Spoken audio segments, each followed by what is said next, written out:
Hello, Internet. Welcome to the Geek and the Weeb podcast. I'm Alibabaotu, and I'm here with... Digiathena. Also goes by Athena, they, them pronouns, and I'm here with our co-host, Deathislesbian. Hello. Can you tell us a little bit about yourself?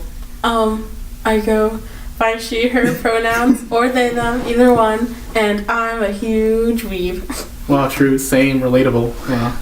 Alright then, so this is how our podcast works. We usually have news first, what's in our mug, which is our general discussion of like recent pieces of media that we've been consuming, whether it be books, manga, anime, movies, games, whatever and such. Alright then, so Digiathena, do you want to start us off with the news? Sure, why not? So, the Black Panther premiere happened, and people will not stop talking about how cool the actors and the actresses looked on the purple carpet.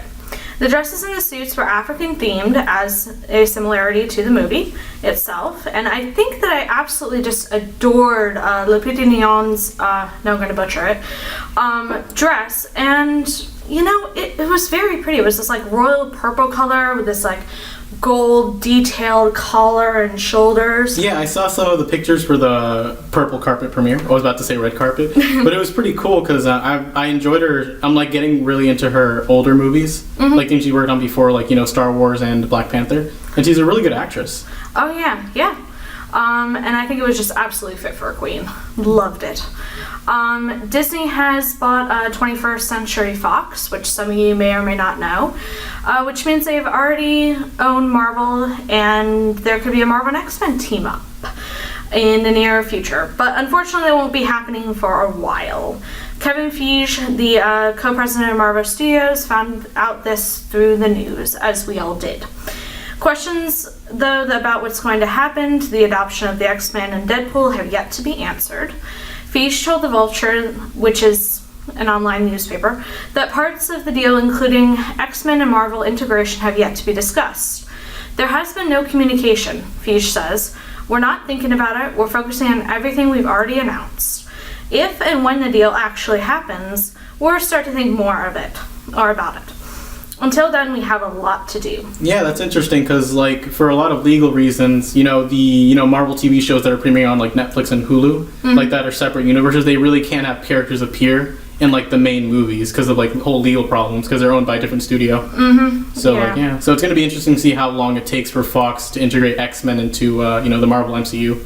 Yeah, so unfortunately, I guess I doubt we'll have a crossover anytime soon. Yeah, sad. All right, Allie, go ahead. All right. And in anime news, Hanebado Badminton anime was announced. It's basically one of those sports shonen-ish badminton. It's about anime. It's about badminton, and it looks really intense. The trailer released. I watched some of it. It's an all-female cast. It's set to air this summer, and a lot of good character designs, good animation. But we've only seen the trailer, so we're not sure how it's going to look like when it actually airs. Oh, yeah. The animation is done by Production IG. They also worked on the original Ghost in the Shell movie, so they're known for like really high quality like action shows. And they also made Haikyuu, which is another sports anime. Me? So it's gonna come out good. Hope so. Any thoughts, lesbian? Death? Oh, it sounds real good. I'm really glad to see a sports anime with an all-girls cast. Oh yeah, true. That's gonna be good. We haven't had a sports anime with an all-girls cast since like the 80s. Which is really weird because the whole reason sports anime got popular is because in Europe, a lot of people started watching like these sports animes about tennis, like volleyball and fencing that had like an all-female cast. Yeah. So now it's kind of weird to see like the kind of, what would you call it, like a paradigm shift? Yeah. Where like a lot more sports animes are have a whole male cast. Which, yeah.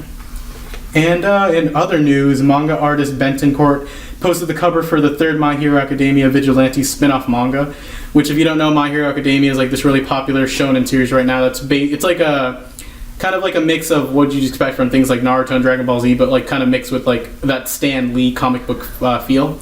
The synopsis of the story is basically a world where 80% of the population is born with quirks, which are these superpowers. And you can actually go to different agencies and schools to become pro-heroes. Ooh, sounds interesting. So it's a lot more like, I guess, talking about the social implications of being a hero and what it really means, and the things like brand deals, marketing, people like just being heroes for money. So it's pretty interesting. And the Vigilantes manga is a spin-off where since you have to get a license to be a hero, it's about people who like act as heroes but don't do it with the license, so they're technically doing it illegally. So that's why they're called vigilantes.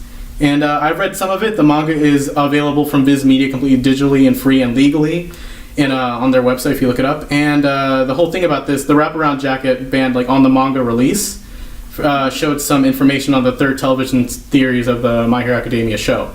So it's revealed some news. The premiere is going to be on April 7th for the third season of My Hero Academia. And it's going to have the same time slot, and it's going to be streamed by Funimation too. Ooh. So it's pretty cool. So most likely we'll see it on Crunchyroll for legal streaming, so that's going to be cool. Bentoncourt draws the art for My Hero Academia Vigilantes, while Hideyuki Furashi pens the story. So they're kind of like the star team behind that whole like darker side of like the whole show. And the third season has the same staff, and it will cover the forest school trip arc from Kohei Horikoshi, the original manga. So I'm excited for that. Any thoughts, guys? None over here. Yeah, I'm good. I think it's going to sound good. I've read some of the manga for it, and yeah, I'm excited for the new season. All right, the official website for Bones television anime of Mob Psycho 100's manga revealed that new visual for the Reagan Miraculous Unknown Psychic spin-off. It's a OVA that'll be released. It's like only released on like DVD and Blu-ray, and it's like a 1-episode short talking about one of the characters in the show, Reagan, and it'll follow his story. And interesting enough, the Blu-ray case includes some stickers and a 16-page excerpt from Reagan's autobiography. So it'll be interesting to read. And the home video release will be offered on March 18th and may have pre-orders from their original site that will deliver on March 23rd. And the manga is also inspiring a live-action film. Ooh. Where Tatsuo Hamada, he's like a famous Japanese actor and like he's in an idol group, will be playing Mob in the like live-action movie, and it's set to premiere on Netflix next January 12th. There's no date of an official like American release, but if it's on Netflix, they're probably going to release it in America, most likely. So, any thoughts on this? Here's the visual you guys want to see. Pretty cool art. Yeah, that's amazing. Really excited for it. I saw it on the Anime News Network. I was like, a whole OVA about Reagan. Yeah. Oh my gosh. I'm so excited. Yeah, no, I love it because it's done by Bones, so it's obviously going to look really cool with all the action. And since it's an OVA, they can go more all out with the budget. Yeah. Because OVAs are released, make more money than like television premieres, so that means like people put a lot of money into the animation budget. So you can expect a lot of action. I haven't read the Mob Psycho 100 manga, so I'm not sure if the spin-off is like canon or not. Alright. So in other news, the official website for the television anime of Keiichi Sigsawa's... Got that right. Wow, I'm happy. Alright. Keiichi Sigsawa's Sword Art Online Alternative Gun Gale online novel series revealed a new visual for the broadcast stations for the series premiere on Wednesday of the summer. And the anime is kind of a spin-off of the original Sword Art Online anime. It's a novel about... Here's a quick synopsis. The story follows Karen, a 6-foot-tall college student who's insecure about her height and is bad at dealing with people in real life. So she enters the world of Gun Gale Online, which is like this MMO RPG that's also VR, but it's a lot of like gun battles. Neat. And she enters with her avatar that she names Len, who is like less than 5 feet tall and wears all pink. So she's kind of like how she's reflecting how she wants to be more feminine, which is interesting. And so she meets this beautiful player who goes by the name Pitoy. And they hit it off, and one day her friend Pitoy tells her, like pressures her into joining the Squad Jam, which is kind of like a battle royale with a lot of like gun battles. So it's like a tournament.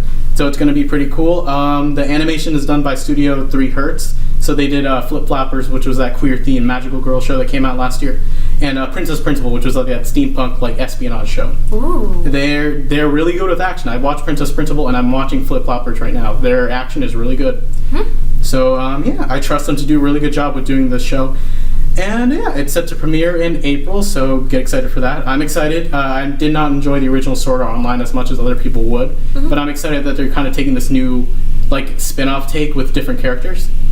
Because like it's cool to see like how it's talking about like female insecurity, which is really something you don't see talked about in like manga or anime. Well, yeah, definitely. Which is cool, and it's like interesting how Karen, the main character, like picks like a shorter avatar who's like more cutesy and feminine, because that's how she wants to be reflected.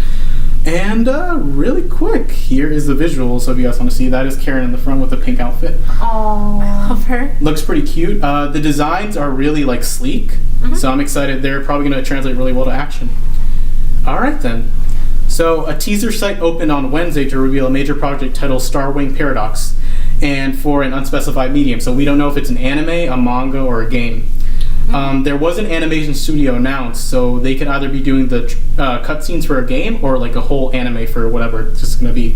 Yeah. And the interesting thing about this is it's the character designs are done by Yoshiyuki Sadamoto. So he did Evangelion and Nadia the Secret of Blue Water and Summer Wars. So he's known for making a lot of like cool character designs that are also really futuristic. Interesting. Yeah. And he's designed the characters. The actual animation that they announced will be done by Sunrise, and they're known for making a bunch of Gundam shows. Like I know they've done like things like My Hime, which is like a battle show, but they make Gundam shows. Cool. Like if you know them, they're really good. They have high quality animation. I'd have to say this is going to be controversial, but I have to say they're better than Bones because they animate mechas and those have a lot of moving parts. So I trust them to do a good job with whatever this is going to be.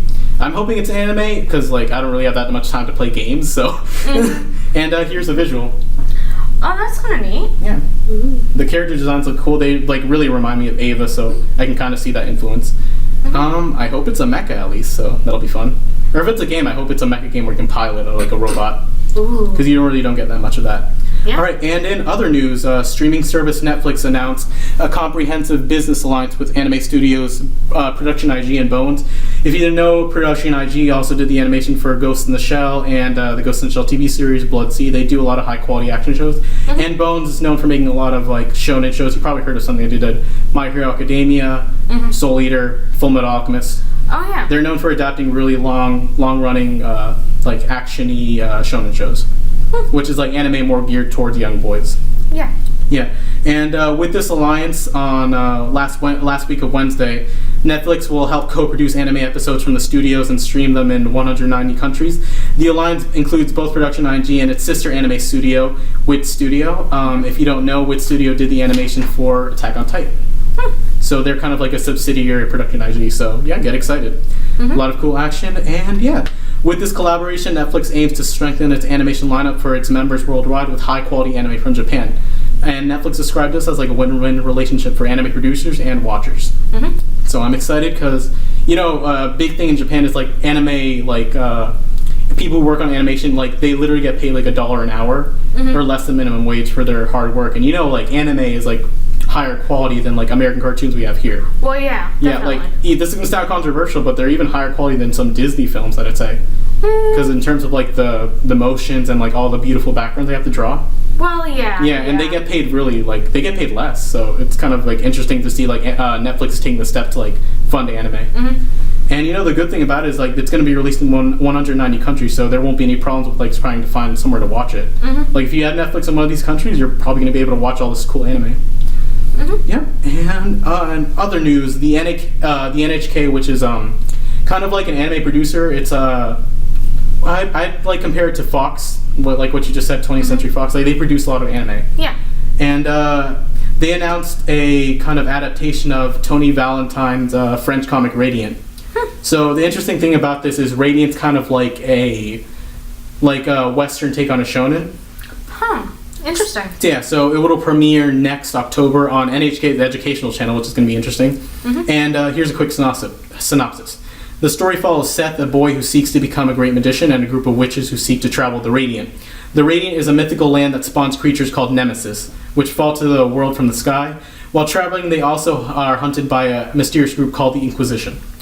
And yeah, really quick, I will show you guys the visual for Radiant. Wow. Yeah, it completely looks like one of those Japanese shonen shows. So I haven't read the comics, so I'm excited. It's being published by Dark Horse, which they do a lot of DC comics. So you can probably find it in your local shop. Oh yeah. Yeah, and about that, Seiji Kishi, who worked on Angel Beats and Persona 4, the animation, is directing the anime. And the anime is going to be done by Studio Lerche. They've done like a lot of, I guess, lower quality anime. I don't want to roast them, but they've done things that are really aren't that actiony. Like if I had to say, they do a lot more romance shows. They did an anime that released 2017, Kino's Journey, which is pretty enjoyable. But I don't think the animation was like on point. You know what I mean. Yeah. Yeah. So I'm excited. It's going to be cool to see like a Japanese interpretation of a French comic. Definitely. All right, and in other news that has to do with more animation, director Steve Ahn, he worked on Voltron and Legend of Korra as an assistant director. launched a new Kickstarter campaign on Thursday for a new animation project titled Blossom Detective Holmes, Selfie with a Strange Intruder. So it's kind of like a detective story with a more like anime-ish art style. I'd have to compare it to like, if you guys ever heard of Lupin the Third, kind of like something like that, where it's about this girl named Holmes, and she works as kind of like this detective.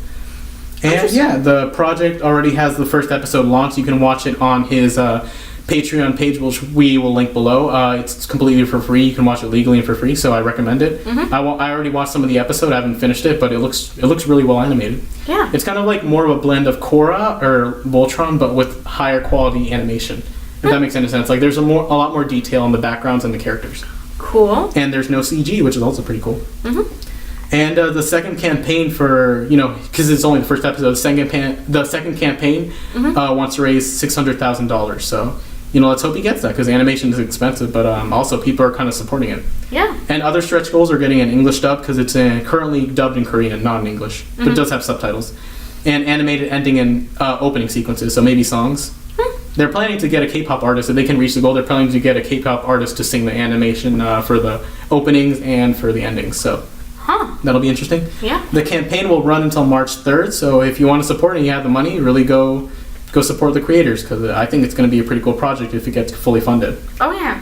And yeah, that's all we have for news. Nothing much. Anything you guys want to add, or? Not really. Not really? All right, then. So now let us move on to what's in our mug.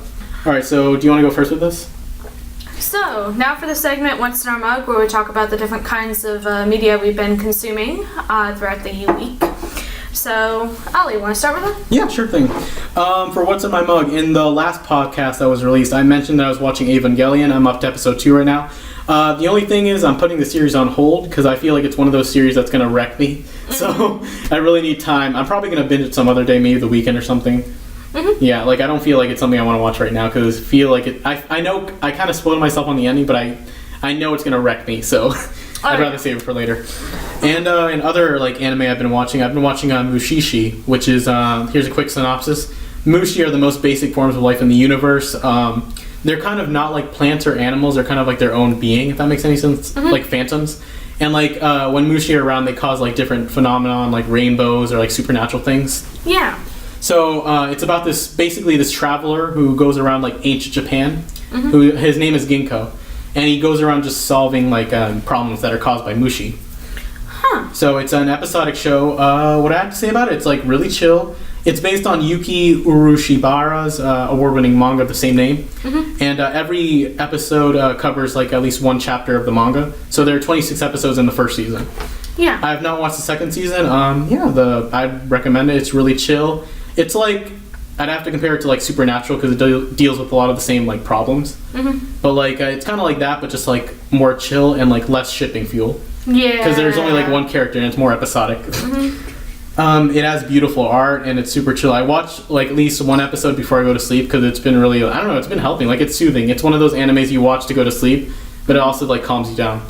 It's not really complicated. It deals with a lot of philosophy too, but it does it in like a simple way. So I'd recommend if you want something more of like a palate cleanser, if you want to watch, after you watch like a really intense anime, I recommend you watch Mushishi.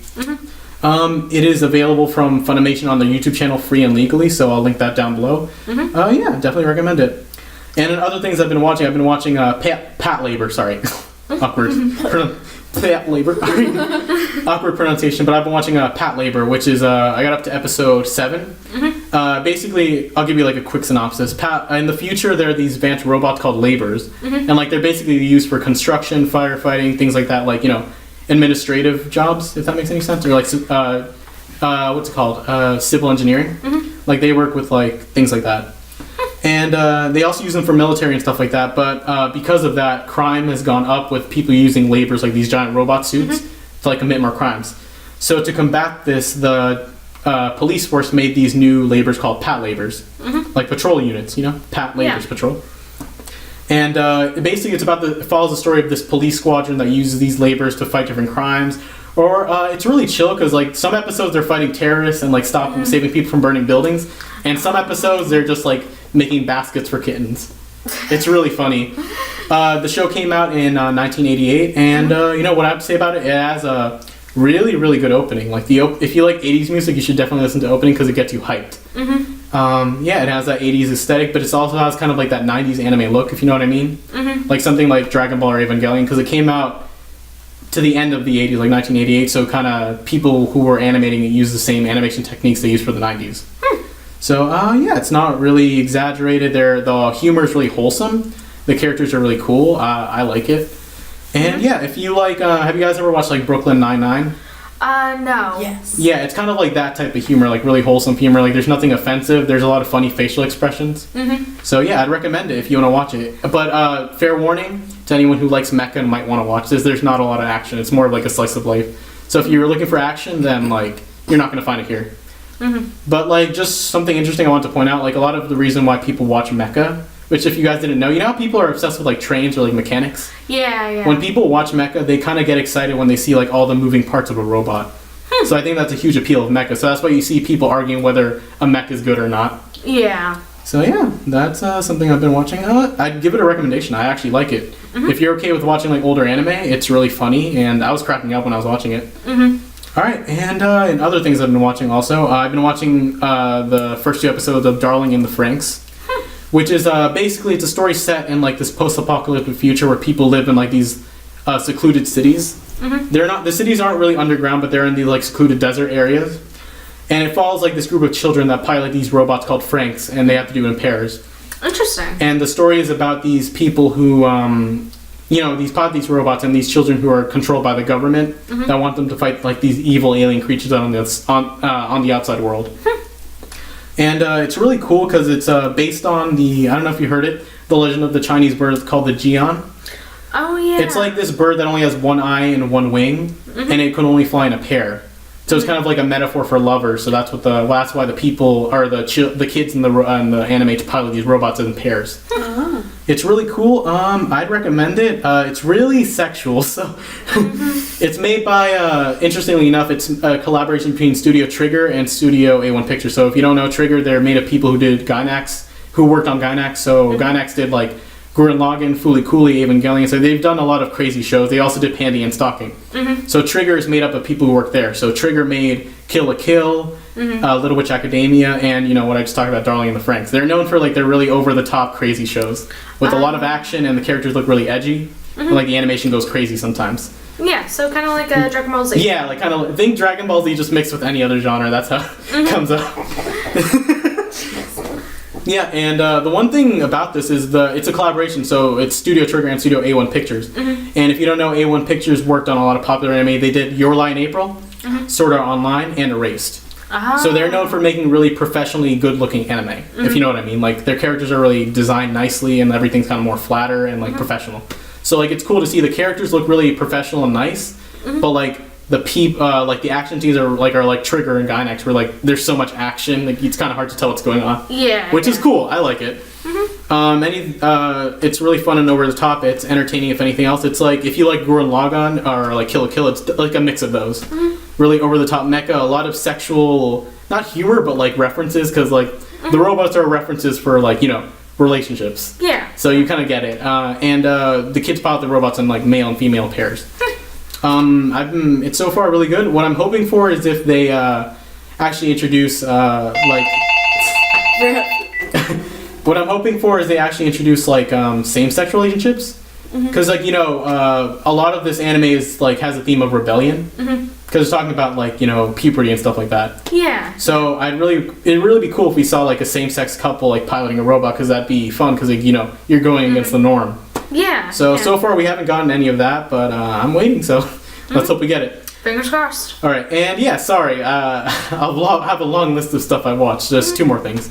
Alright, I've been watching Gakuen Babysitters, or School Babysitters, which is this new anime that basically follows this guy named Ryuichi and his little brother named Kotaro. Their parents died in a car crash, so they got taken in by this chairwoman. Plane crash.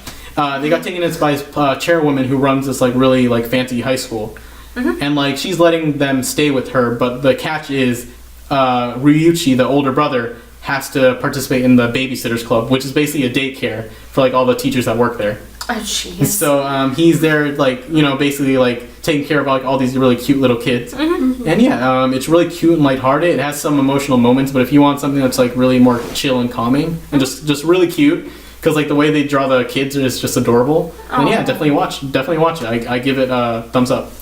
And yeah, and in negative stuff I watched Citrus, which is that new Yuri anime. If you didn't know, Yuri's like yaoi. It's basically things that show same-sex relationship between two girls. So basically it's about this girl who, her mother remarried, so she goes to this new private school, or like this new like richer school, if I had to say it like that. Yeah. And like, you know, she'd expect to go to like a school where she'd find like a new guy or boyfriend and like, you know, live the high school dream. But when she gets there, she finds out that the school is an all-girls school.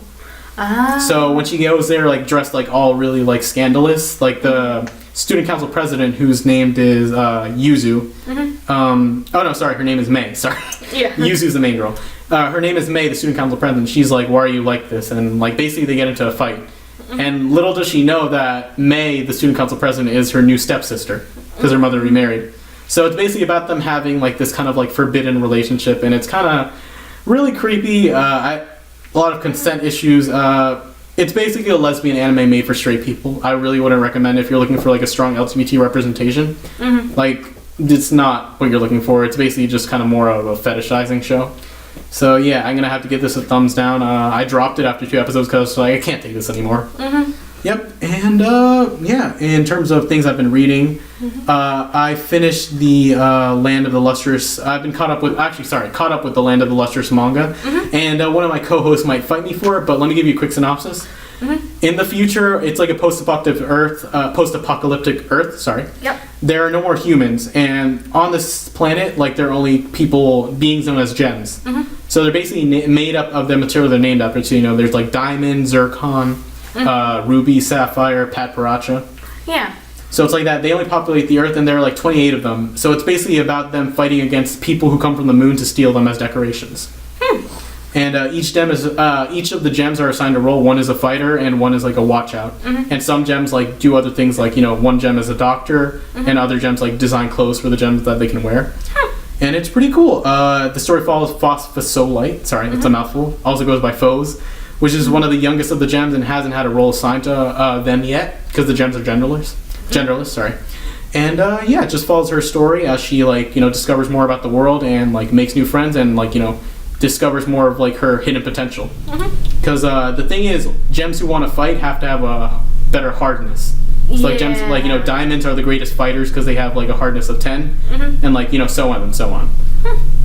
And the sad thing about the main character Foes is that they have the least amount of hardness. They only have a hardness of 3, so they literally shatter whenever someone even like brushes against them.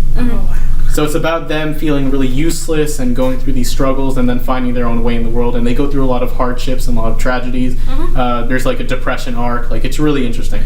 Yeah. Yeah, and Sounds you know, like it's about them just basically trying to discover more of the world and fighting the moon people. All right. And, you know, the thing I want to bring up about it is I feel there are a ton of characters in the show, and I feel I want to compare it to something called, like, My Hero Academia, which is also another manga that's running. That kind of features, like, a same thing. Like, there's a really big cast of different characters, and they all have kind of, like, a quirky personality. No pun intended. And I think I'd have to say I'd recommend Land of the Lustrous because the way it handles backstories is really good. Because it doesn't cut away randomly to fights or anything and just talks about people's backstories. Characters will like say things occasionally that kind of like, you'll kind of put the pieces together, no pun intended, because they're gems. They'll kind of put the pieces together of like what they are like, because you get a bit of the personality, but you also get a bit of like why they act the way that they do, which I find is really interesting. And I think it's actually better handled than in another show called My Hero Academia, because it has a large cast and it's about like, you know, fighting and like a character who feels useless and is trying to find their way in the world. But I think I'd have to say Land of the Lustrous handles a little bit better. The only thing I have to complain is the manga goes a little bit quickly. And if you want to read the manga, it's kind of like hard because like a lot of the pages, like they have beautiful artwork, but the way they show it is kind of like trippy and like there's a lot of symbolism. It's really good. It's like low key really gay because all the gems are like really feminine looking.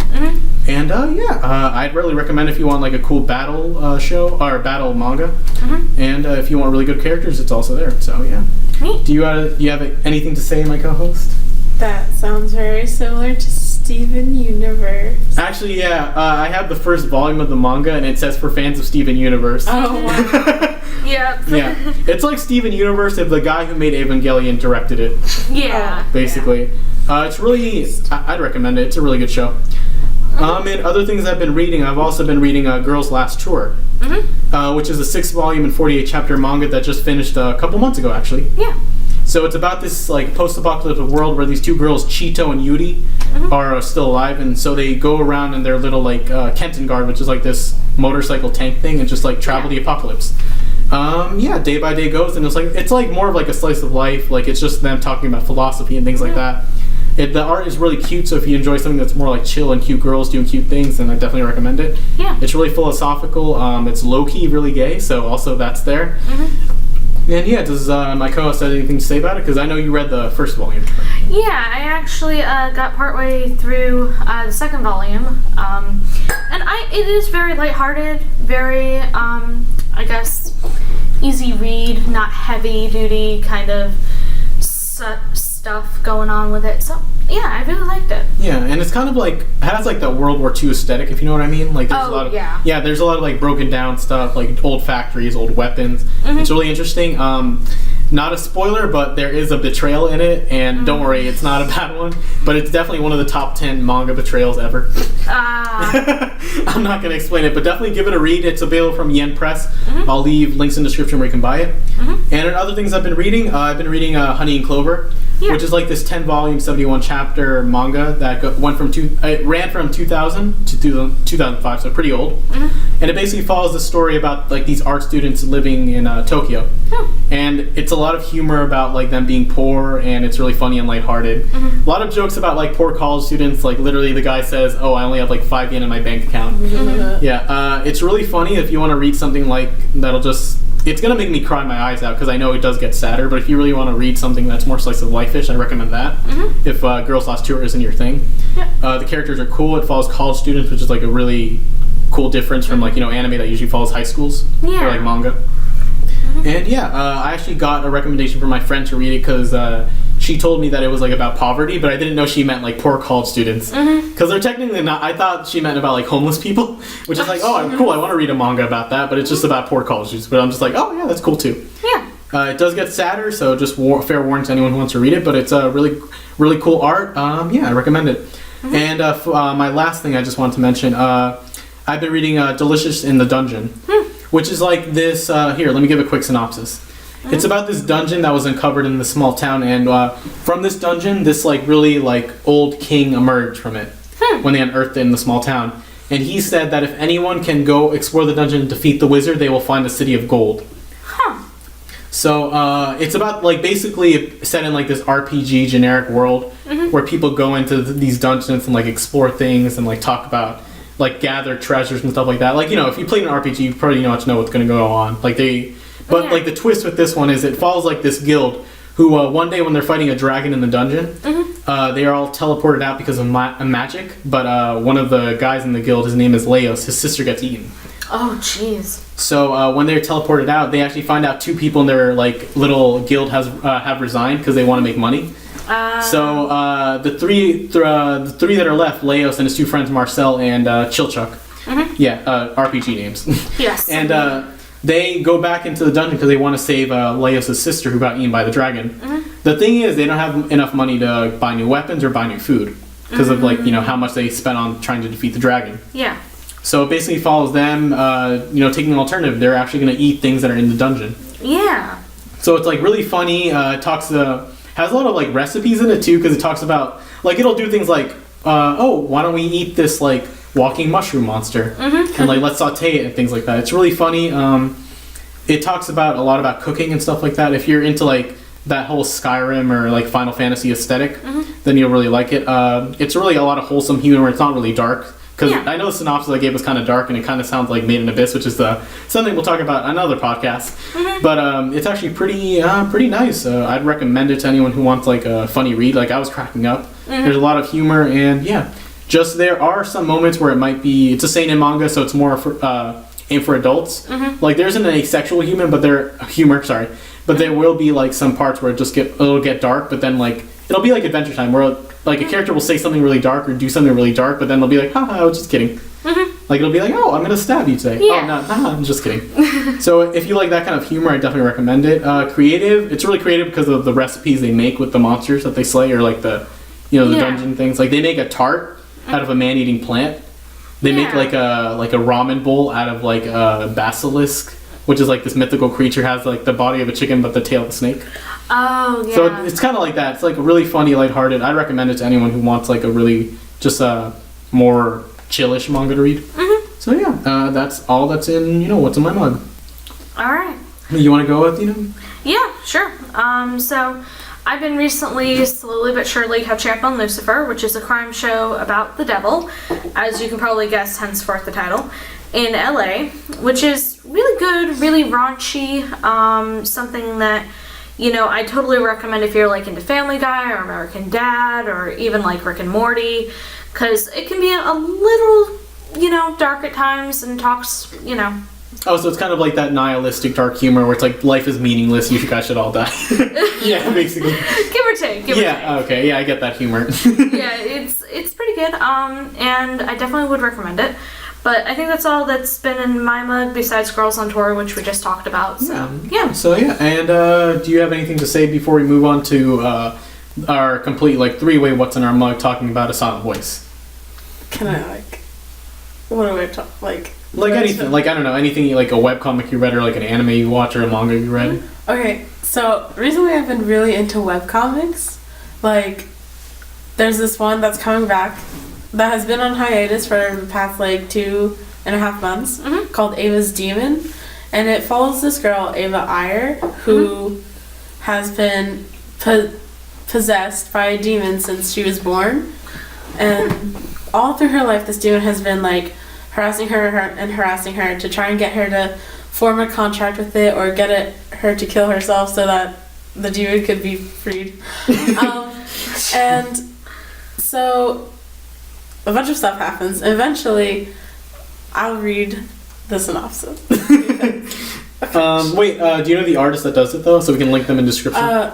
The artist, well, they're at Ava's Demon on Twitter and also on Tumblr. So we'll link all of that down below. Is it a free webcomic or do you have to like pay a volume? It's free. All right then.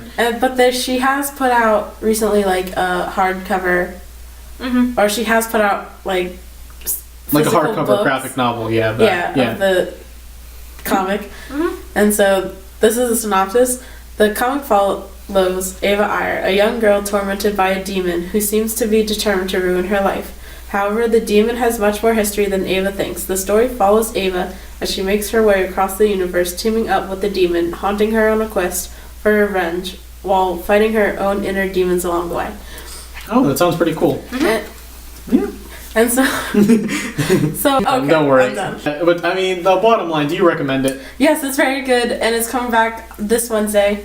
All right then. Or February 8th, whatever this is put out, I don't know. All right then. We'll put down the description down in the description. Oh, sorry. We'll put down the links in the description. Support the artists if you have the money. Like, definitely buy the hardcover because, like, the thing is, like, if you support more artists, they'll be able to like make more content that you'll probably like. All right. And the thing about like people who make webcomics is like they have less restriction on like what they can put in, like compared to like a television show or like a movie. So wait, really quick, one more thing. If Deathislesbian doesn't have anything to say or anything more to say on what's in her mug, I forgot one thing that I want to mention that I really recommend.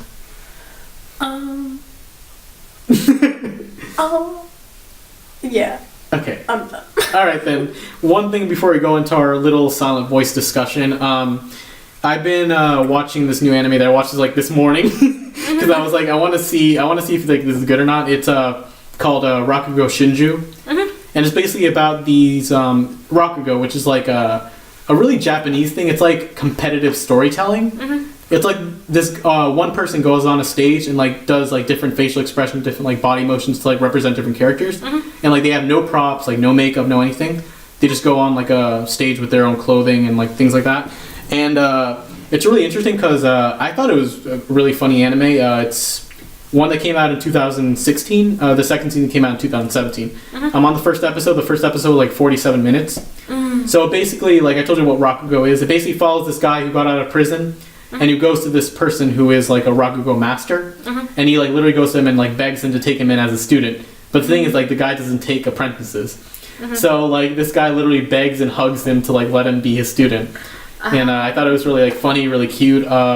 It's really actually really serious because it talks a lot about like, you know, redemption, because the guy was an ex-con because he recently got released from prison for being in a gang. And yeah, the first episode was pretty good. There's a lot of jazz music. I think they really don't give a time period. I think the anime takes place in like the 70s or 80s. If I have to say, because like when they do flashbacks to the Rakugo master, like, you know, the guy who he wants to be the apprentice of, it's like really like old Japan. So I'm pretty sure it's like probably 80s or 70s, if I had to say, or maybe even 90s, because there's not a lot of modern technology. Like, there are no smartphones. There might be, because we haven't seen one, because like, you know, the guy is a master and he's like more traditional, and the other guy's an ex-con, so he's like, you know, he doesn't have money to buy a phone, so they don't really give like a really good timeline of when this takes place. But yeah, it's really good. I recommend it. It's really Japanese, so like if you don't like reading and just kind of like conventional humor, you're not gonna like the show. It's kind of slow, but I mean, I liked it. The character designs were cool, and the main character in that show is my husbando. New husband. Alright then, yeah, so if you guys are ready, would you want to move on to something we all kind of watched together, A Silent Voice, Koen no Katachi? Yeah, so let's do it. Yeah, let's do it. So anyone want to open, or should I go? You do it. Alright then, for those who don't know, A Silent Voice is a anime movie that premiered in September of 2016 in Japan. It came back into the States to premiere in November of 2017. And it premiered again with its dub in January of 2018. Yeah, it follows the story of a guy named Shoya. And in this story, it follows how he, in the past, bullied this deaf girl named Shoko, and how this kind of led to a lot of relationships and friendships getting broken up because of like what he did. And the story is basically a redemption story about how he is really suicidal and feels that he's like not worth live. He doesn't have like a reason to live. And the story just basically follows him trying to repair everything he destroyed and basically learning more about the other characters in the movie. I watched the movie when it premiered, and they actually gave me these prints that I showed you before when that was done by the original mangaka. And I'd say I'd recommend it. It's a really beautiful movie.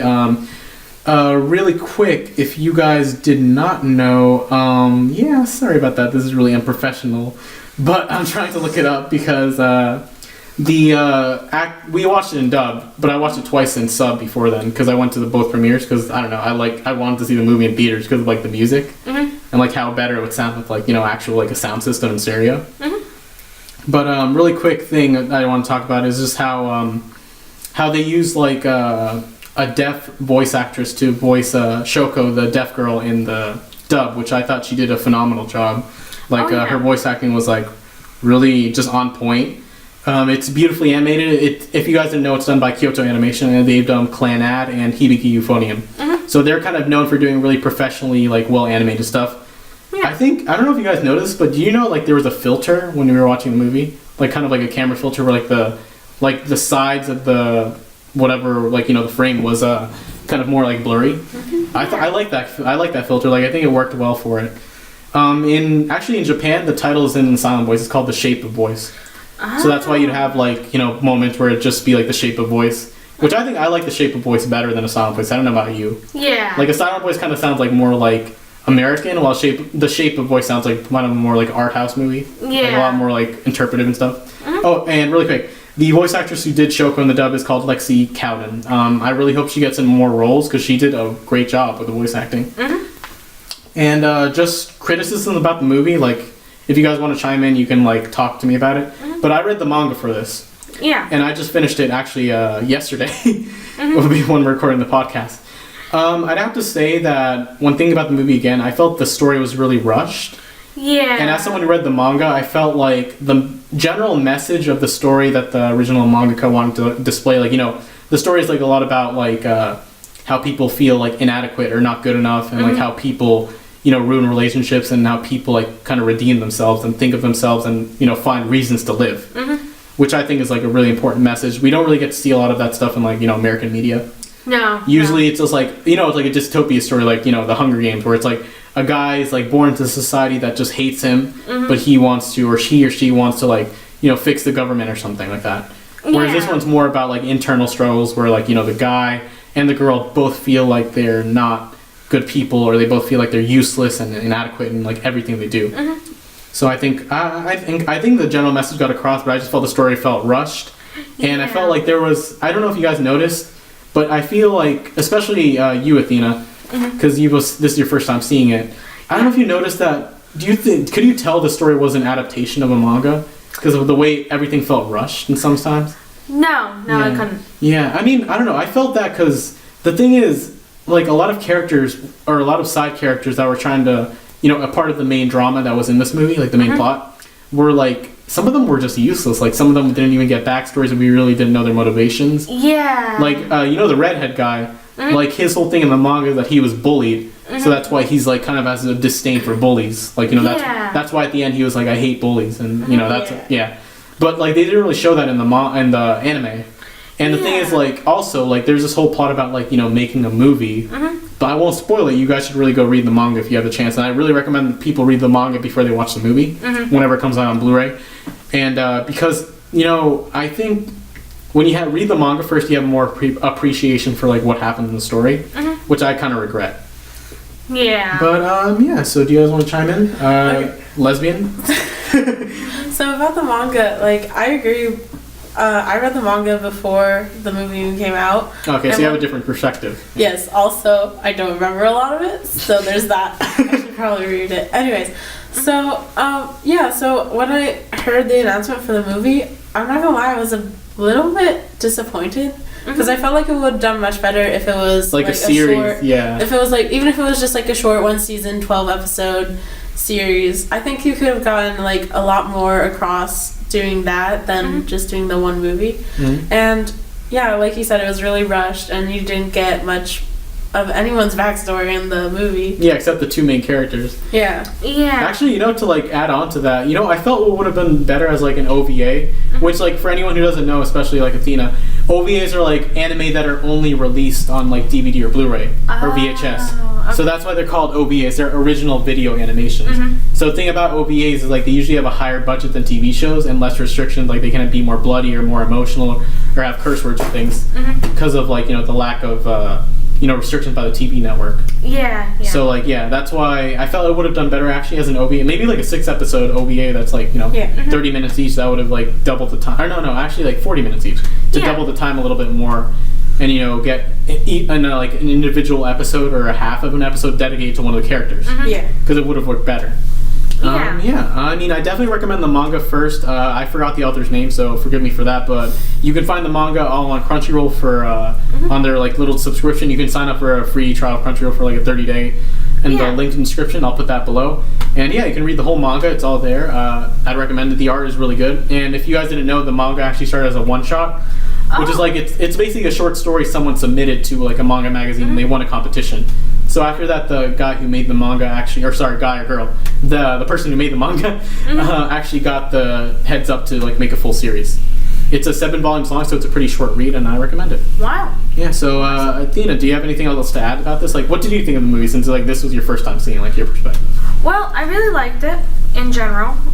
It was the thing that really stood out to me is because I have been studying, or was studying originally, American Sign Language, and I was comparing it, sort of trying to like watch the screen, and I'll be watching like the hand signals and the hand signs going on and such between the two main characters, and I realized that they're very similar yet different. Like the sign for friend was very different from the actual sign, the American Sign Language of friend. So it was very interesting how you would like, for the sign for friend in American Sign Language, for those of you that don't know, it's your 2 index fingers hooked together and just shake it. For the sign for friend from a silent voice, which I think is Japanese sign language, I could be mistaken, but it's 2 hands cusped together. And you would shake. Yeah, I mean, it's interesting to see because like, you actually study American Sign Language, so I think it's probably just because like the difference is like, you know, in Japanese, like the traditional way to write in Japanese from like up is like up to down, not left to right. So I think it's a difference in sentence structure and things like that. Like it'd just be that. But also, if you actually wanted to add something to that, because this is your first time watching it and you watched it in dub. Yeah. So do you think the voice actors did really well in the dub, at least like the English? Oh yeah, definitely. I love that they got a actual deaf voice actor to play the deaf girl. I think that was amazing. I like I said before, like I hope to see her in more things. As she, like she could really do the emotional parts, and she could do like the normal parts, and she could just like, you know, like act like a cute anime girl, just like do those parts. Which like, you know, Kyoto Animation is known for like just animating cute girls, so like they also did a good job on that. Really quick, this is something kind of a criticism of the dub, but if you notice, you remember the scene where Shoko was confessing her love to Shoya? Yeah. And she was like, I love you, or like, you know, something like that, or like, I love you. And Shoya was like, the moon. Okay, can I explain that to you, Athena? Yeah, sorry. Do you want to explain it? Okay, so basically, I love you in Japanese is like ski. Yeah, taisuki. It's like that, and then the word for moon in Japanese, it's Suki. Yeah. So obviously, like, it works a lot better in Japanese with like that mix up, but in the movie it's just like, how in the world did you get moon from I love it? Like, it just didn't work out well. Like, you could have said, oh, Luna? Luna? But no, they just said, oh, the moon. Oh, what? And really quick tidbit for anyone who's like watching anime: if you ever see if you ever read in the subtitles character saying the moon is beautiful, isn't it? That sentence is like a Japanese like excerpt from a poem that's like really famous, and it's basically something you say to someone you really love. Like it's kind of like confession. So whenever someone in an anime says the moon is beautiful, isn't it? Like as a question, they're saying like I love you. Aww. Which I think it's just because of the language, you know, like how it just says like ski and suki. Yeah. So. Yeah, so that was my own. Oh, and also one more criticism of the dub. I think this is a problem that works just in I feel like anything that's trying to portray kids. Like I felt like the kids kind of sounded awkward. Like not Shoko, but like the rest of the kids, Shoya and the rest, you know. They kind of sounded like adults trying to play kids, which I thought was kind of like a bad call. They should have actually gotten an actual kid actor. Yeah. I didn't look up the cast. Like they might be actual kid actors who just sound like that, but I'm predicting that, you know, they probably just got like adults to do like higher voices for the kids. Yeah. And one more thing I wanted to add: the director of the movie is Naoko Yamada. If you guys didn't know her, she does a lot of shows that deal with not feminism but just femininity. Like she does a lot of shows that have like female majority cast, and it just talks about their problems. She did K-On!, Hibiki Euphonium, and a bunch of other stuff that I'm not remembering right now. Yeah. But I don't know if you guys noticed this, but in her show she's kind of a meme, because a lot of shows she makes, there's a lot of like shots of characters' legs. I don't know if you guys noticed that, where they just had shots of characters walking, just showing their legs. I think that's just the thing she's known for, because apparently she's like, you can tell a lot about how a person is by just looking at their legs and how they move. So I think that's interesting. Yeah. You know, like I kind of liked in the beginning of the movie how, like, you know, Shoya walked with like kind of like I don't know how to describe, like a swagger. Yeah. I don't know what word to use for it. Like he had a big ego and it was full of himself. Yeah, and then like you saw Shoko, she walked kind of more subdued, like she walked really in order, things like that. And I think that was cool. Like I know it's a meme that she like does like a lot of views of characters' legs, especially females, but I think that's just how she directs. Yeah. Definitely. If you like the silent voice, definitely check out her other stuff like Hibiki Euphonium and K-On!. Like they're really cool, chill anime. Oh yeah. Definitely recommend those. More of not as an emotional story, and it's not as emotionally draining as the silent voice, but it's definitely worth the watch because of like how she directs. Like I thought the animation looked really good, but I think her directing was really brought it up for me. Yeah, definitely. And one thing I want to mention, if you guys don't want to like have any thoughts on it, what do you guys think of the music? I thought the music was good. Oh, so good. Did you guys notice how the music kind of had like that, I don't know, like a muted vibe to it? And I think that's because of, like, the whole death theme. Yeah. So I think that was cool. I don't know who the composer is, but I know they have worked on a lot of, like, Kyoto Animation shows. Yeah. Yeah, so, definitely, like, look them up and, like, watch their other shows if you want similar kinds of, like, emotional music.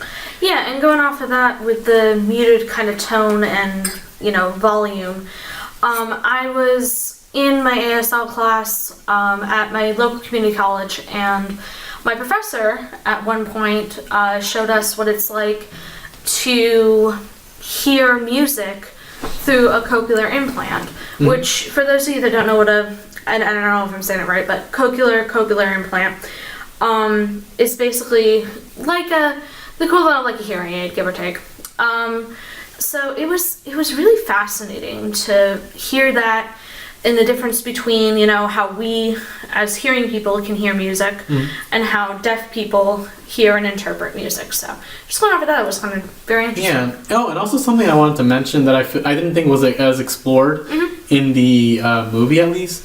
But do you guys know how, like, there was, like, that kind of whole theme about how, I think it was more explored in the manga, but do you know how, like, there's kind of that whole theme about how, people may be going through hard things, but it can also affect others. Like, I think that was a really good theme that I went through, because, I mean, people who are younger might disagree with me, and I'm not even that old, like, I'm 18, but I enjoy that theme of how, like, when you're going through stuff, you also affect the people around you, even if you want to hide it. Yes. Because people are just, like, emotionally, empathetic.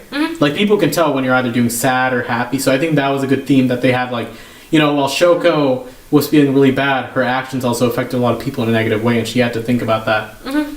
Like, I think, a lot of younger people won't really understand that because, they live in their own world. Yeah. But I like that message because, like, you don't really see that much. You only see stories where, people have parents in them or, like, family members, but they just won't understand what they're going through. Yeah, and they'll just be more of a nuisance. Yeah. But I liked how this story was, like, the family was going through hard times. Like, they actually felt the pain that the characters were feeling. Yes. And it was, like, to an extent kind of selfish how the characters weren't changing because of how the family was feeling. But I also understand that the characters were going through some hard things. Yeah. So I like that. I feel like the manga did a little bit better because there were just chapters focused on, like, how the parents felt. And I think that would have been more interesting to see in the movie. Oh, yeah, definitely. Because, I mean, I felt it would have been more universal because, do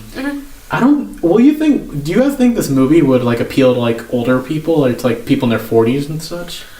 I don't think so, because I feel like it's more high school or more college student related. Yeah. Because I feel like, as harsh reality as it is, suicide rates are higher in people that are younger. Yes. So I feel like once you go through a large majority, like when you're in your 40s or 30s or late 20s, like when you've been through a lot already, you kind of can't relate to, like, that whole teenage feeling or, like, young adult feeling of, like, not being adequate enough because you kind of been past that. You're just kind of, like, living your life and trying to survive in this world. Yes. If that makes any sense. Yeah, so I thought that would have been more interesting to explore just to appeal more to adults, but, whatever. Yeah. Still a pretty good movie. It's funny you say that because when I was in the theater, the people who were sitting to the right of me was this old lady and this other younger lady, but who was also still, like, definitely over for, like, 40 or 50, and they seemed like they were loving it. They were like, after the movie, they came up to me and they were like, "Wow, that was so nice."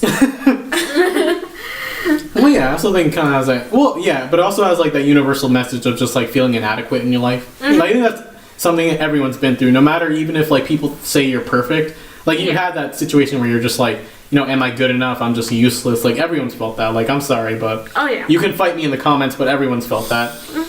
Yeah. Things like depression, suicide are kind of, like, case by case, so not everyone has kind of gone through that. Like, I'm going to say, like, I personally have never gone through suicidal thoughts, but I have friends who have. Yeah. So it's like, I can't relate to that part, but I can kind of understand, like, what it's called, be sympathetic. Yeah, that makes sense. Yeah, empathetic or sympathetic. Yeah. But I have been through points where I've been, like, felt inadequate, so I think a large part of why I like the movie was just that. Yeah. And definitely, speaking of that, the Crunchyroll's doing their anime awards, so, you can go online and vote for, like, best anime film of the year. I definitely say vote for Silent Voice. Yep. I really liked it. The other nominees are, like, In This Corner of the World and, like, what's it called? Your Name, but I think A Silent Voice really did just hit me home, like, a little bit more in those movies. Because if you didn't know, Your Name is, like, that really popular movie about body switching. And In This Corner of the World is about, like, it's like a period piece about, like, the 1940s in Japan during the wartime. But I think A Silent Voice is just really relatable and just hit me hard. Yeah. One warning. This movie is emotionally draining and it's 2 hours long. So I definitely it's not something you're gonna want to watch like over and over again. But it's definitely worth the watch. Like I recommend it to anyone. And if you've ever been through like points in your life where you've been depressed or suicidal, I definitely recommend this movie. Oh yeah. I've had a friend who watched it and they said actually it was kind of like a catharsis for them. Like it's kind of therapeutic. So I think I definitely recommend it. I feel like it's one of those animes that you should probably watch in high school. Because I feel like that's when it's gonna hit you home the most. Indeed. Yeah, so does anyone else have anything to add? Just talking about like the themes or like the animation or whatever? Not really. Not really? No. No. Alright then, thumbs up for A Silent Voice? Thumbs up. Thumbs up, yeah, definitely recommend Double thumbs up.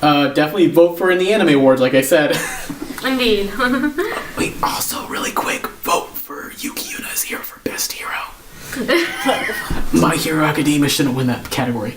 Alright, anyway, sorry. People vote for what they want. No! It's about the masses. Jin is a good girl. She deserves to be best hero. Okay, anyway, no, we're gonna have a Yuki Yuna discussion some other time. Because definitely you guys should watch it. I'll fight you. And I'll fight you. You haven't watched the show. Alright. Moving on, that was a good transition.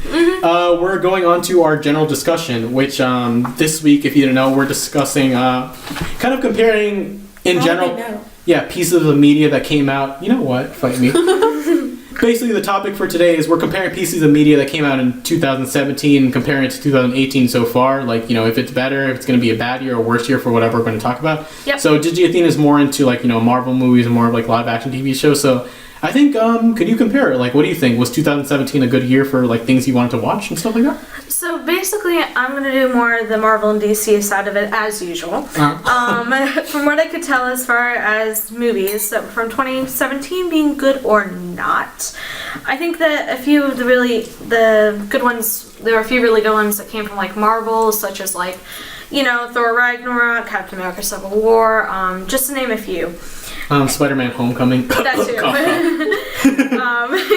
That were big hits at the box office and amongst viewers. And then for DC, there was just Wonder Woman, which basically was it. Yeah, I'm gonna have to agree with you with that. I did not enjoy Justice League. I didn't. Okay, the thing is, I don't know if I had high expectations for Justice League. I thought it was gonna be a second Avengers, quote unquote. It was just gonna get me hyped for the DCU, but no, I think they kind of flopped with that. But Wonder Woman was definitely great. I think that's the best DC movie that's come out so far. You guys can fight me in the comments, but yeah.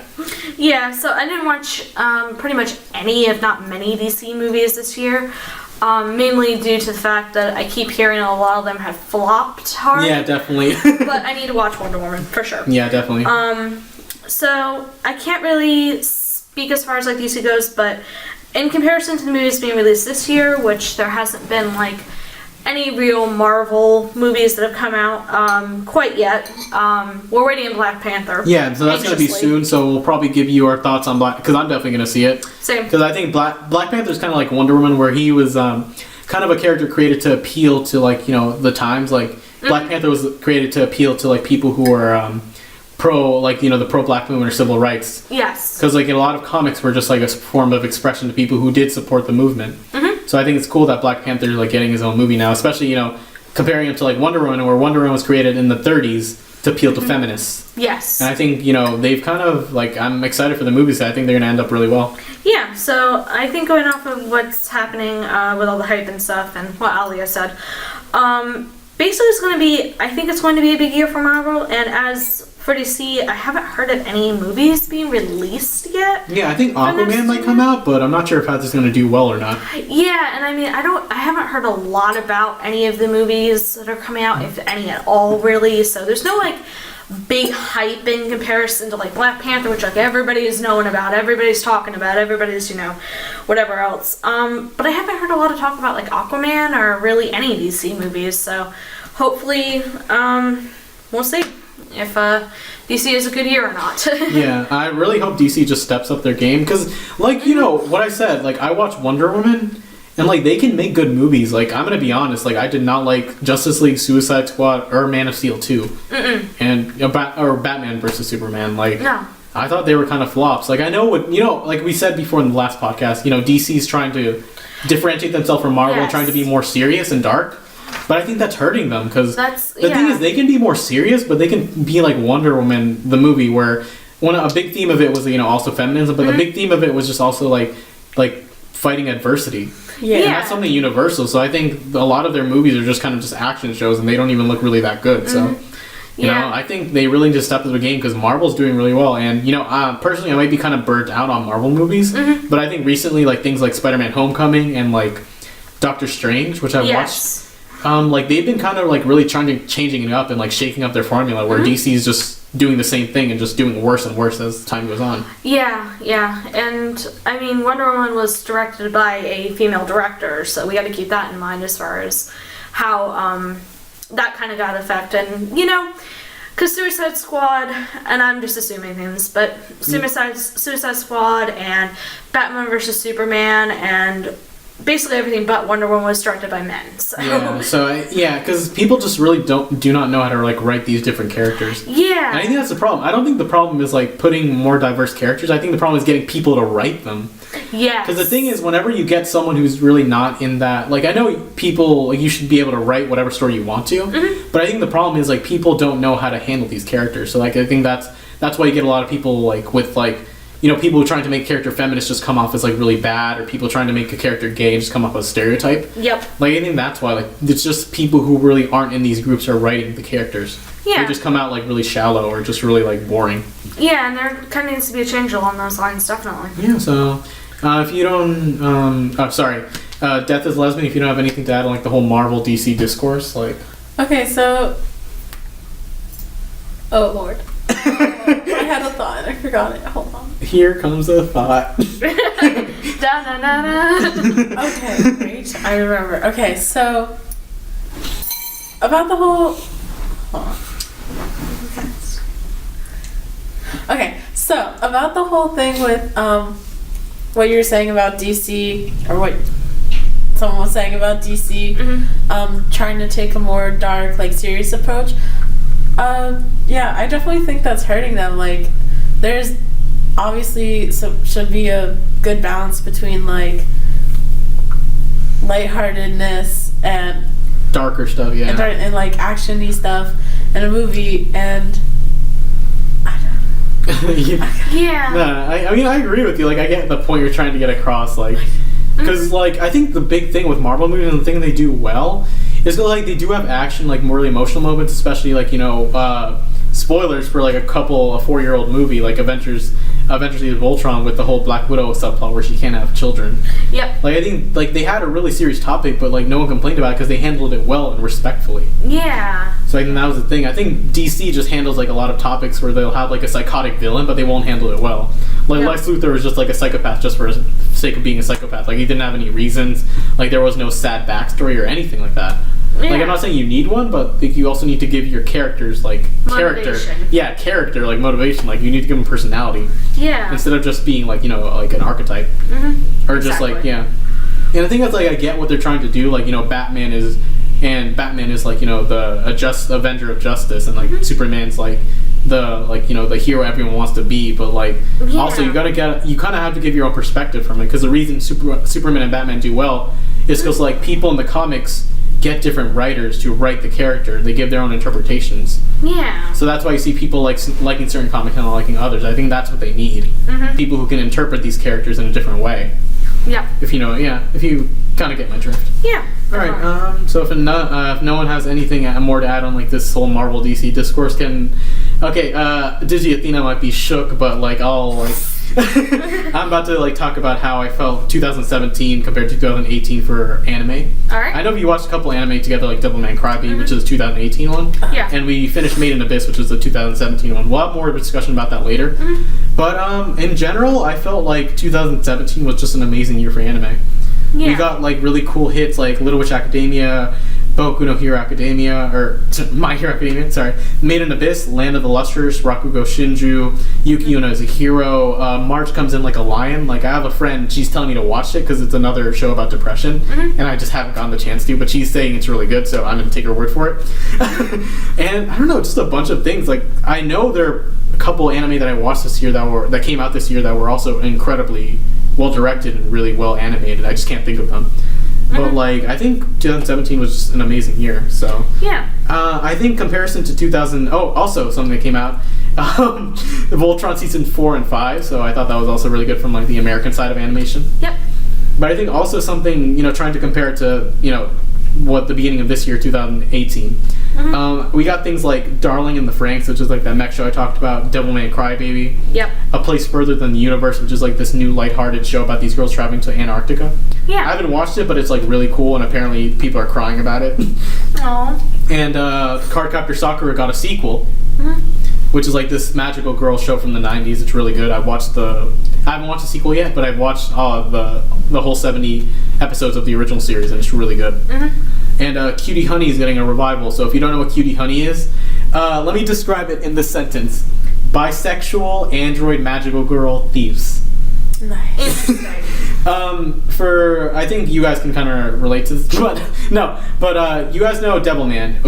It's made, Devilman Crybaby was like a remake of the original manga, which came out in the 70s.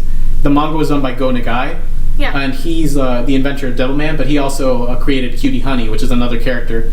And the whole appeal of Cutie Honey, what I just told you, is like she's a more sexual character. Like, I think she's one of the characters that invented the fan service genre in anime, because her manga came out in the 70s. So a lot of her manga, her stories are like really over the top. They have to do with sexuality, puberty, things like that, or like coming of age. Yeah. And I've read some of the Cutie Honey manga. It's really cool, and it's getting a revival this summer. So I'm excited for that, and I hope it's gonna be as over the top and like sexual and just like crazy as the original manga. Yeah. I mean, it's about a bisexual android who's also a magical girl and a thief. Yeah. So that's going to be great. Yeah, a lot of lesbians in the original 70s manga, which I also appreciate. That's one of the biggest reasons why manga like got censored in the 80s, because like there were so many people just putting lesbians or like ultra violence like Devilman. So like, that's Yeah. but that's why we're getting revivals of like so many like older manga, because like right now I feel like at least anime fans are like a lot more like liberal with what they want. Like people just don't care. People want to see more same-sex couples. People want to see more violence. People want to see more action. So Yeah. I think that's why, Devilman Crybaby got released, and also Cutie Honey's getting a new show. And, other things like that. Like, I know there's a new anime that's super violent, but I haven't watched it, and apparently it's like, really good. Yeah. So, yeah, in general, I feel... 2017 was probably my favorite year for anime next to 2011. Which, if you didn't know, 2011 is when Toradora and Madoka Magica came out, and they're one of my favorite shows in, like, the whole... And Hanasaki Roha. Those are, like, my 3 favorite shows, like, ever. I haven't finished Toradora, but I finished Hanasaki Roha and Madoka Magica, and they're my favorite shows. Like Nice. straight up, like I think they're the perfect anime. But the thing is, 2017 just had so many really good anime that I just don't know what to pick from, and I still haven't watched all the good anime that came out. Yeah. Like I know people will say that like a lot of crap came out in 2017. Like like there's this one anime about girls like who do motorcycle competitions. Like the whole gimmick is like they have a sidecar, Ouch. and it's just basically the animation's super bad, the acting's really bad, and I don't even understand Japanese, and like there is some lesbians in it, but it's not enough to keep me watching. Yeah. Like like there's really nothing to watch in that. But I know people like argue like 2017 was okay, but I think it was amazing because like all the anime that were released, I liked it. Yeah. Like I thought it was a great year for anime, but 2018 started really strong. So we'll see if 2018 keeps getting hits, because maybe later down the line during like the spring season, maybe I know My Hero Academia is coming back during the spring. Yeah. But maybe like that'll be the only good anime that's coming out. Yeah. Like you never know. Like maybe not a lot of good stuff will be released because they're releasing everything good now in winter. Yep. But maybe spring and summer might just be like empty of like really good anime. Oh, boo. So Yeah. we'll see. I'm really excited for 2018. I hope we get really good anime and just keeps going strong, because then it might replace 2017 as my favorite year for anime. Well, yeah. Yeah. You never know. Has not replaced 2011 though. 2011 had a ton of really good anime that came out. Yeah. And I don't know. I know you wanted to talk about like the anime side and like the manga side of things. So what do you have to add? Deathislesbian. Okay, well, there's one anime called Kekai Sensen, or Blood Blockade Battlefront is the English title. And honestly, I haven't finished the second season because I'm stupid. I'm a fool too. I haven't finished it. Yeah. But the first season was really good. I haven't read the manga either because it is available in America, but just not all of it. I think it's up to volume 8, and there are about 20 volumes. Yes. And there are light novels and side stories, mangas, things like that. Yes. Also, whenever I go to Barnes and Nobles, it's not there. And Yeah. I'm sad about it. I think if you want, you have to buy the manga online. Like, I'll leave a link in the description where you can probably find it. But yeah, if anyone who doesn't know, Kekai Sensen is like, or Blood Blockade Battlefront in the English, which I don't like the name, is this manga manga and anime that follows like this guy named Leonardo Watch. He lives in New York City, but it's after like this great catastrophe happened where it just gave people these different powers and like aliens and stuff like that. It's called The Great Collapse. The Great Collapse, sorry. Well, I said it is a great catastrophe or whatever. Mm-hmm. It's kind of like, if I had to describe it, it's kind of like a mix of Darker Than Black with Trigun. It's by the same creator. Trigun's like this Western steampunk anime that takes place in the future in Mars. It's pretty good. Definitely read it. It's dark. But definitely, Kekai Sensen is one thing that I was really excited for this that came out, but I just have to finish it. But the thing is, like, also, I forgot to mention it, that's another one of the really good anime that came out this year. Because the animation's done by Bones, if I'm not mistaken. Yeah. So it's really high quality stuff. Yeah. So yeah, I mean, I don't know. I still, I'll put in the description what other things came out. Also, yeah. It's very good. Also, it's like the music in it is very nice. Oh, the ending song for the first season was great. Oh yeah, the ending. If you ever see like those edits of like the Pokemon like kids and stuff like dancing around in front of a red curtain, and then one of them has a fedora. Yeah, that's Kekai Sensen. That's the Kekai Sensen ending that everyone edits. Yeah, I don't know who sings the song, but I know the song is called Sugar Pop Marmalade. Pretty fun title. Yeah. I think that's. No, I think that. Oh yeah, no, actually no, because he says in the song there's the English lyrics and he says Sugar Pop and Marmalade.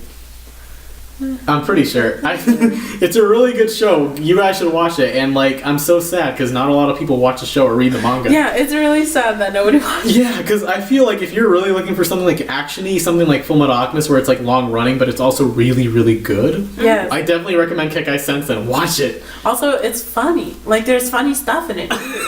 And the second season follows the manga a lot closer than the first season does. Well, yeah, it's good. But I know the author, like, sometimes he...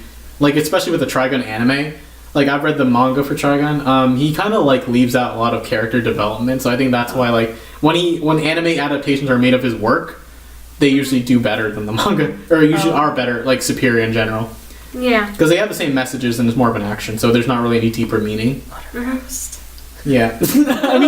I mean, okay, I don't want to roast the guy who makes the manga, but he's only done 2 mangas. I don't know if he works as an anime director or something else, but he's only made Trigun and Kekai Sensen, and that's it. Like, he hasn't made any other manga. And Trigun came out in the 80s. So, I don't know, what is he doing? Like, maybe he just takes time to make really good stories, but like, I mean, like, still, come on, bro. Like, make at least like a one-shot thing or something like that.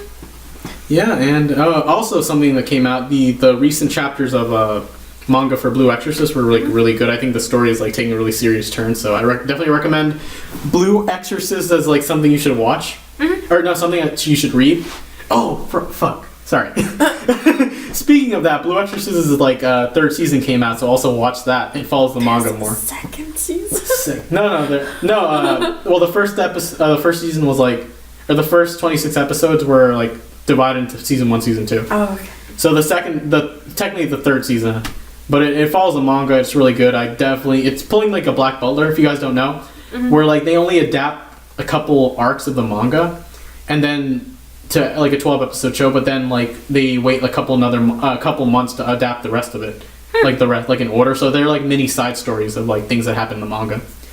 So definitely watch Blue Exorcist's 3rd season. I read the manga arc for it, and it's really good. I'm pretty sure the animation and like, you know, the song. I've heard the opening for the 3rd season. It's really good. So definitely recommend that. Yeah, 2017 was great. I don't know about you guys. For anime, at least 2017 was amazing, and manga too. Yeah. So yeah, I'm hoping 2018 does better. I don't know. Deathislesbian. Like, do you know anything that's coming out in 2018 that you're excited for? 1 second. 1 second. Wait. Okay, well, I'll just ramble on until when Deathislesbian is ready. But just edit. I'm excited. No, let's just because I have something else I want to talk about. I'm excited for the new anime movie for also what I just mentioned, Cutie Honey and Devilman. Go Nagai, the guy who created that. He also created a mecha series called Mazinger Z. Oh. So a movie is coming out for the for his like manga that originally came out in the 70s too. And I'm excited because I like mecha and like the designs look really cool. So yeah, I hope I get to see it when it comes out in theaters. Like I'm not sure when. Yeah. Oh, and also something I'm really hyped for, the My Hero Academia movie, which is probably going to be really good because it's done by Bones. I'm just like kind of worried. Yeah. Because I don't know if you know this, but like a lot of animes get like movie adaptations, but they're like side stories. But the thing is, they're not really well written. Like they have really good animation and fight scenes, but I'm just worried for the writing. Yeah. Like they haven't announced the director yet, so I can still have high hopes, but yeah. I hope it's just not some cheap cash grab. Which I mean, I don't know. That's why I didn't really want to mention in the list. Should I edit this? Should I edit the rest of this out? Maybe. Yeah, it's fine. I'm just trying to find it. No, don't worry, it's fine. I can just edit it out. It's better that we have pauses. Oh, wait. Plus, like, I kind of talked about everything I wanted to talk to, so, like, it'll just be you then, like, the ending question. Yeah. Yeah. That was good. Oh, and the thing didn't turn off. Like, all our voices can still be heard. Sweet. You know there's a way to set it so that it doesn't fade out like that. Oh, really? Yeah. Oh, I'll do that later. Okay. Alright. 1 second. I can't find it. Oh, guys, really good discussion, though. I liked how you guys said. Cool. I'm real about it. No, it's okay. Well, I mean, you actually had a lot to say, which I was surprised. I'm just like, oh, okay. You know, I would just sit here and not say anything. Yeah, I thought you were going to be like, hi. Honestly, same. Yeah. No, but you guys had a really... I liked your discussion about Marvel vs. DC. Like, thumbs up. I like that. Thank you. That was good. I like how we could have discourse about that. The whole DC versus Marvel thing. Yes. Oh, I didn't talk about any games that came out, but I don't really play games. Yeah. The only game I played was, like, Cuphead, which was, like, that 1920s, like, shooter game. Oh. It's like, has the art style of, like, a 1930s cartoon. Oh. And it's like think Mario, but mixed with Call of Duty. I don't know what to compare it to. That's the only shooter I know. So like you basically fight like cartoon monsters. Oh, that's funny. So, okay. Are you ready? So I can edit this back in. Oh my gosh. Oh, I should talk about Steven Universe. Or I'll just edit this back in. I got it. Okay. Yeah, you're good. So there's an anime coming out in April of this year called Magical Girl Site that I have seen, and basically, here's the synopsis on Anime News Network, so you can really just go look it up yourself or whatever. Links in the description.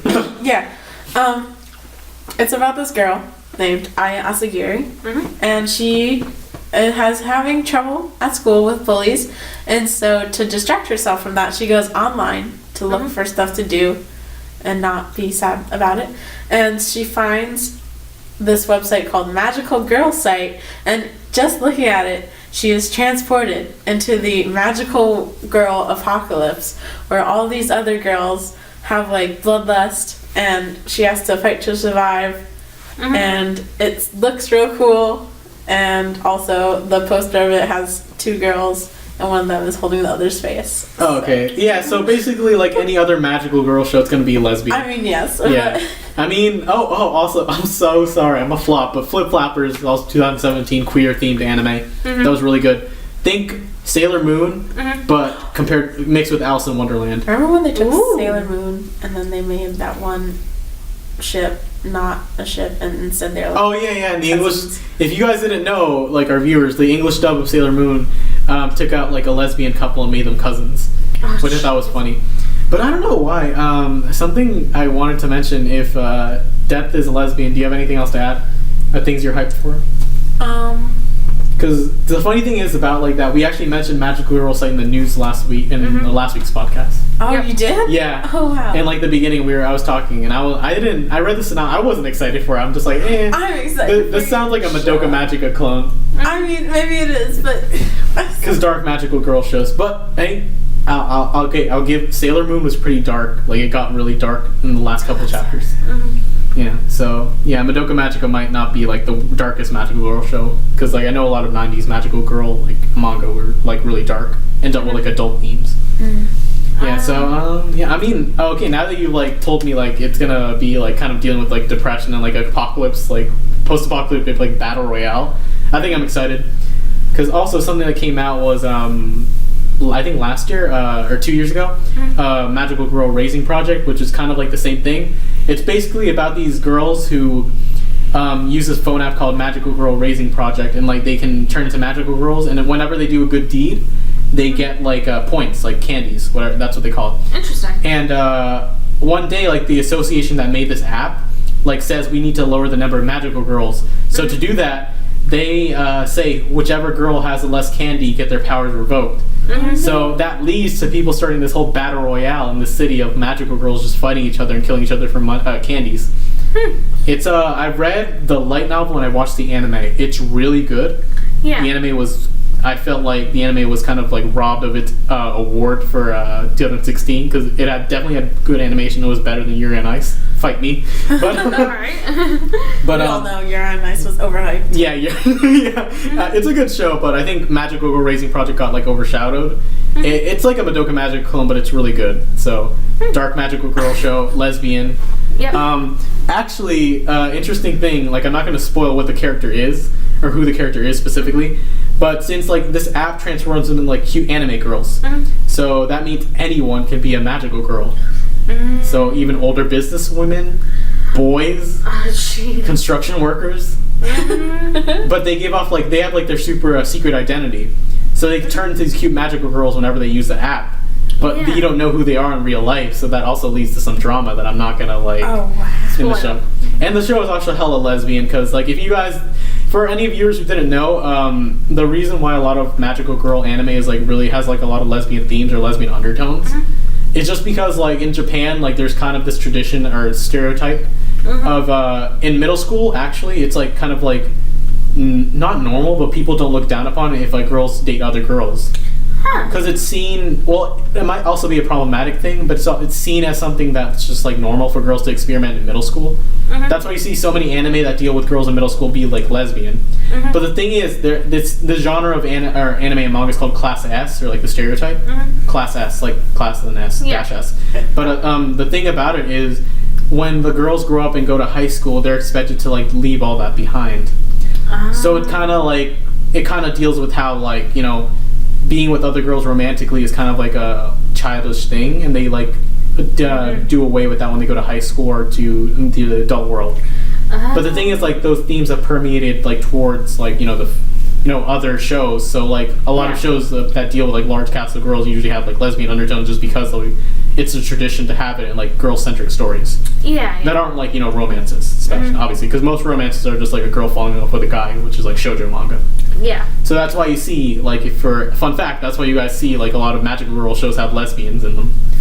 Just because of like that kind of whole thing where it's like they're class S, so they're just like kind of expected to like have interest in other girls instead of boys. Like girls only. Yeah, which is interesting, but also like, you know, kind of low-key problematic. It's like, you know, it's like they're expected to get over it during the end of the story. Something, but like at least like, you know, it's been interpreted as people like changing. So yeah. Does anyone else have anything they're hyped for in 2018, or just that? No, I'm good. Like I said before, anime has been really good 2017, and I hope it can just keep going good or keep being good in 2018. I'm hyped for that. So yeah. So this is the end of our general discussion. Yeah. So Digiathena, any last words? Basically we're gonna move on to Icebreaker, if that's alright. So what is your favorite character? Can be from anywhere, any genre, any source of media, whatever, and what makes them so relatable to you? Alright, so Digiathena, would you like to go first? Yes. Okay. So I'll give you an example.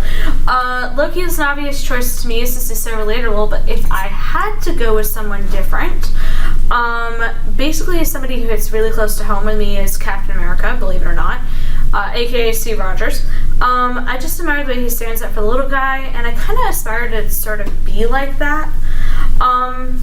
And he's got such like a big heart and always displays kindness to everyone and is loyal to his friends and his allies. And it's very like redeemable and very like admirable. And he's like the perfect hero, which I love. And I really admire it, and I kind of possess like some of those qualities in some sort of way, but and that's really what makes like Steve so relatable, really, to me.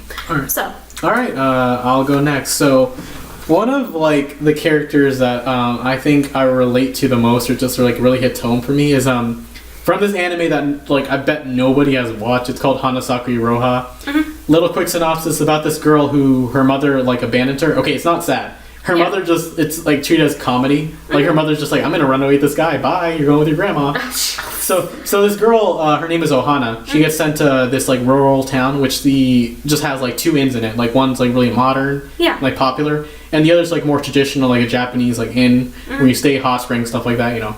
Yeah. And she's sent to work to live with her grandma, but the thing is, her grandma's a really tough woman, and like she like says like, oh no, you're not staying here for free. You gotta work.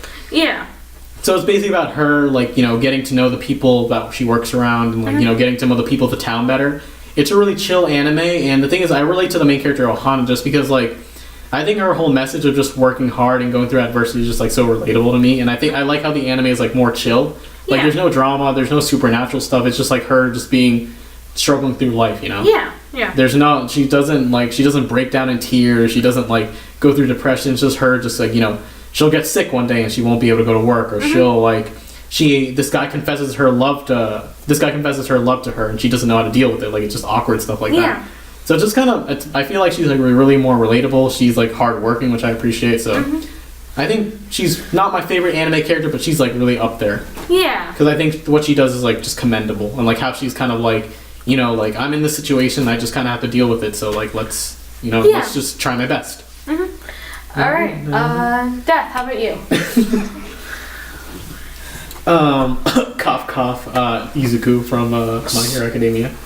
What? Oh, okay, wait, he's not relatable. Why do I relate to him? Okay, I'm trying. I don't know, think of a lesbian character. Oh, shut up. I'm trying to think. FYI, I'm not editing that out. I'm leaving that in. That's funny. I'm leaving that in. There's so many relatable characters. Just think of one. Okay. Just think of Leo from Kekai Sensen. Oh, you know who's relatable? Kaminari from My Hero Academia. Alright, tell us a little bit about him. Okay, so basically, he, in the show, or in the manga, I don't know. In both. He's like the worst student in the class, but he also has like a lot of like a really good set of vocabulary, and I don't know. He's really kind. Yeah, he's really kind. He's just like really relatable overall. Like he does things that are like just really relatable. I mean, the thing with him is like his power is that he like uses like electricity. But the thing, like we told you, like in My Hero Academia, everybody has their own power, but they also have their limits. Yes. So like certain powers will like you won't be able to use them like continuously. Like his thing is that whenever he uses like his lightning ability, like it fries his brain. Like it literally fries his brain. Like it'll just like turn stupid for like a couple of hours after he uses his power for like too much. Oh jeez. So like that's why like in this world with a lot of superheroes you don't see that many like references to war and stuff, just because like, you know, like everyone has their limits. So yes. Yeah. And also he's just like very like the faces he makes and just very the funny. Things he says are just like so #relatable. No spoilers, but doesn't he fry his brain during the math problem? Yeah. Yeah, I love that. During tutoring. Yeah, okay. No spoilers for the arc, but yeah, that's just a funny thing that they had in the manga. Definitely excited for My Hero Academia Season 3 when we get to see more of him. Yeah. Or Season 4, whatever happened. Alright, anyways, this is the end of the podcast. Okay, bye. Yeah, so... wow, what an outro of the year. Alright, I'm gonna steal this outro from another YouTuber I watched, but this is Alibabaotu, and always remember that you are beautiful and you are loved. Alright, and Digiathena, and bye girl, bye.